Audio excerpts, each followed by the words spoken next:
5月11號，台南市國民黨中西區北區的市員黨內初選結束，黨內新人蔡總校得到鄉親的肯定，通過初選。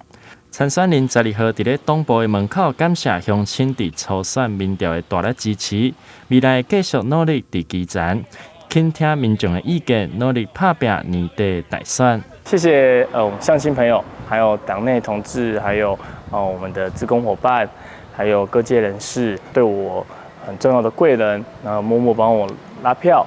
還有引領我前進的我的家人，我的所有好朋友，謝謝你們的幫忙。那我也會繼續的行走基層，那傾聽民意。